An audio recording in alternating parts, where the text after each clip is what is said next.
त्र्यंबके देवी नारायणी नमोस्तुते कविराजति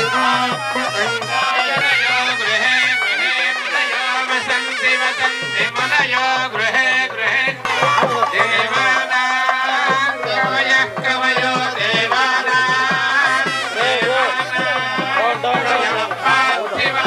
पार्थिवाः कवयो देवानां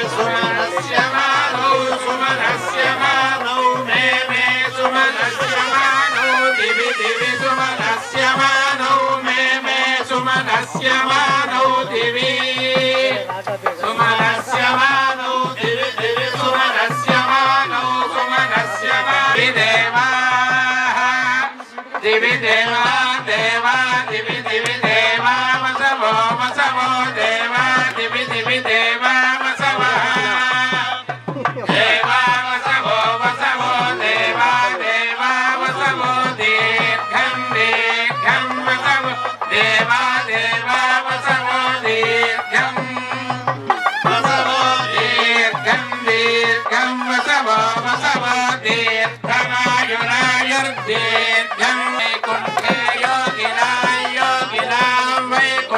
योगिनां हृदये हृदये योगिनां योगिनां हृदये नमो नमो हृदये योगिनां योगिनां हृदये नमो हृदये नमो नमो हृदये हृदये नमो मद्भक्ताय यत्र मद्भक्ता मद्भक्ता यत्र गायन्ति गायन्ति यत्र मद्भक्ता मद्भक्ता यत्र गायन्ति यत्र गायन्ति गायन्ति यत्र यत्र गायन्ति तत्र तत्र गायन्ति यत्र यत्र गायन्ति धर्मं धर्मं सार्वभौमाय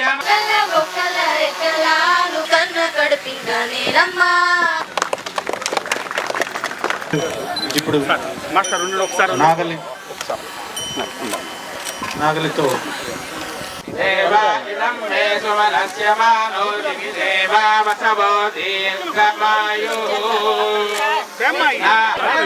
नागवशान्दोलधर्मलक्ष्मी अयं मुहूर्तः सुमुहूर्तोऽस्तु अस्मिन् सुमुहूर्तकाले सूर्यादीनां नव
ముఖ్య అతిథిగా విచ్చేసిన రాష్ట్ర వ్యవసాయ పాడి పరిశ్రమాభివృద్ధి శాఖ మంత్రులు సోదరులు అచ్చెన్నాయుడు గారు, సహచరులు మన పత్తిపాడు శాసనసభ్యులు అలాగే మా రామాంజనేయులు గారు, మా అన్న శ్రీనివాస్ రెడ్డి గారు, కలెక్టర్ గారు, మన వైస్ ఛాన్సలర్ సత్యనారాయణ గారు, ఇక్కడ విచ్చేసిన రైతు సోదరులకి అందరికీ పేరు పేరున హృదయపూర్వక నమస్కారం. కూటమి ప్రభుత్వం అధికారంలోకి వచ్చిన తర్వాత వ్యవసాయానికి ఒక భరోసాని ప్రభుత్వం ఇవ్వటం జరిగింది.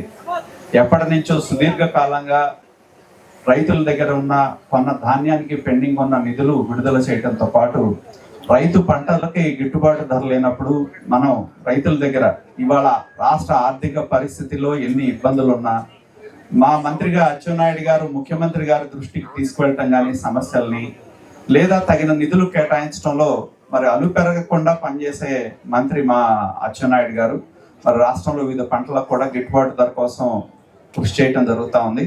అదేవిధంగా ఇవాళ మనం చూస్తూ ఉన్నాం మరి వివిధ రకాలైన సమస్యలు. ఈ సంవత్సరం వాతావరణ వర్షాభావ పరిస్థితులు కావచ్చు, ప్రపంచవ్యాప్తంగా ఉన్న పరిస్థితుల మూలాన రైతులు కొన్ని ఇబ్బందులు ఎదుర్కొనే పరిస్థితులు కూడా మన కళ్ళ ముందు కనపడతా ఉన్నాయి. ముఖ్యంగా నేను గౌరవ మంత్రి గారిని కోరేది ఏంటంటే, ఏదైతే ఇవాళ ఎరువుల పంపిణీ అనేది మనం ఒక యాప్ ద్వారా చేపట్టాం, దాన్ని నేను కోరేది ఏంటంటే ముఖ్యంగా ఈ ప్రాంతాలు మాకున్న సమాచారం ప్రకారం డిఏపి ఎకరానికి 2 బస్తాలు, అదేవిధంగా డిఏపి 2.5 ఎకరాల వరకు 1 బస్తాను పెట్టారని చెప్పి చెప్తా ఉన్నారు. యూరియా ఎకరానికి 2 బస్తాలని. దయచేసి నేను కోరేది ఏంటంటే యూరియాని 3 బస్తాలు చేసి కనీసం డిఏపిని ఎకరానికి 1 బస్తా చేస్తే రైతులను ఇవాళ మనం రైతుల్లో చాలా మంది ఇంతకుముందు కూడా కొంతమంది నా కింద మా వాళ్ళు కూడా చెప్తా ఉన్నారు, అగ్రికల్చర్ కమిషనర్ గారు మా నారాపూడి గ్రామం వచ్చినప్పుడు రైతులు కూడా వారి దృష్టికి తీసుకువెళ్ళడం జరిగిందని. కాబట్టి వ్యవసాయ సీజన్ మొదలవుతుంది కాబట్టి త్వరితగతిన మీరు సమీక్షించి దాన్ని పునఃపరిశీలన చేసి ఇచ్చేది మిగతా 3 బస్తాలు యూరియా ఇచ్చి కనీసం 1 బస్తా ఎకరానికి డిఏపి అన్న ఇస్తే రైతులు వ్యవసాయం చేసుకోవడానికి ఈ ప్రాంతంలో, ఎందుకంటే ఓవర్ నైట్ సడన్ గా మార్పులు అనేది వ్యవసాయంలో రావు. ఎందుకంటే మన వ్యవసాయ శాస్త్రవేత్తలు మా లాంగ్ ఫామ్ వాళ్ళు చెప్తా ఉంటారు ఎరువులు తక్కువ వాడండి అది చేయండి అని, కానీ విత్తనాలు కూడా తక్కువ వాడమని చెప్తా ఉంటారు. కానీ రైతులు అలవాటు పడ్డ దానిలో నుంచి బయటికి రావటం అనేది కొంత సమయంతో కూడుకున్నది. కాబట్టి దయచేసి దాన్ని దృష్టిలో పెట్టుకొని మా మంత్రి గారిని ముఖ్యమంత్రి గారి దృష్టికి తీసుకెళ్లి ఆ నిర్ణయాన్ని పునఃసమీక్షించి రైతులకి తగిన ఎరువులు అందించే దానిలో, ఎందుకంటే దీనివల్ల రైతుల్లో కూడా 2.5 ఎకరాలకి 1 డిఏపి బస్తా అంటే రైతుల్లో కొంత అలజడి వస్తా ఉంది. దయచేసి అదే చెప్తా ఉన్నా, మీరు చెప్పింది వినే నేను చెప్తా ఉన్నా మంత్రి గారికి, దాన్ని దృష్టిలో పెట్టుకొని ఈ నిర్ణయాన్ని పునఃపరిశీలన చేయాలని చెప్పి మా సోదరుడు మన వ్యవసాయ శాఖ మంత్రి అచ్చెన్నాయుడు గారిని ముఖ్యమంత్రి గారి దృష్టికి తీసుకెళ్లి త్వరితగతిన, ఎందుకంటే మళ్ళీ సీజన్ మొదలయ్యి ఎరువులు వాడటం మొదలు పెట్టిన తర్వాత మధ్యలో సమస్యలు వస్తాయి. కాబట్టి దాన్ని త్వరితగతిన వెంటనే నిర్ణయం తీసుకునే విధంగా అధికారులను ఆదేశించాలని చెప్పి వారిని కోరుతూ, నేను ఒక్కటే కోరేది, ఈ ప్రభుత్వం ప్రజలు ఇంత అపరిమితమైన అధికారాన్ని ఈ ప్రభుత్వానికి ఇచ్చారంటే బాధ్యతతో పనిచేయమని. బాధ్యతతో పనిచేసే దానిలో కూటమిలో ఉన్న ముఖ్యమంత్రి గారి దగ్గర నుంచి జనసేన మన డిప్యూటీ సీఎం పవన్ కళ్యాణ్ గారు కానీ, బీజేపీ నాయకత్వం ఎవరైనా సరే, ఇవాళ మా మంత్రి గారు కానీ, ఇవాళ రైతులకి ఏం చేయగలం, ప్రజలు మనకు అధికారాన్ని ఇచ్చారు, రైతులకి మనకు శక్తి లేకుండా ఏం చేయగలం అనే తపంతో పనిచేసే నాయకత్వం మనకుంది. మరి వారికి మనందరం కూడా కృతజ్ఞతలు తెలియజేస్తా ఉన్నా. మరి ఈ ఒక్క నిర్ణయాన్ని అధికారులతో సమీక్షించి ఆ నిర్ణయాన్ని పునఃసమీక్ష చేయాలని చెప్పి రైతులందరి తరఫున నేను మంత్రి గారిని కోరుతా ఉన్నా. Thank you. ఎంతో విశ్లేషణాత్మకంగా అందరికి కూడా స్ఫూర్తి కలిగించేట్టు ప్రసంగించిన గౌరవ ముఖ్య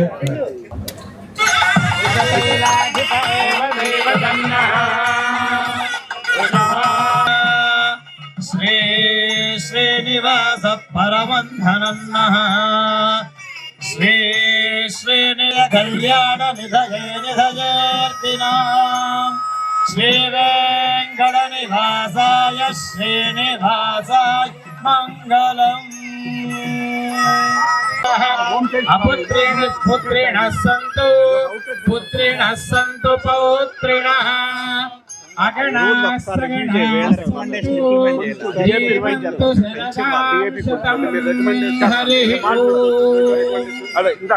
మనం 12, 14, 18 క్వింటాలు వస్తే టాప్ గా వచ్చింది అనుకుంటున్నటువంటి పత్తిలో నుంచి 30-35 క్వింటాల పత్తి దిగుబడి కోసం కావాల్సినటువంటి విత్తనాలు తయారు చేసినటువంటి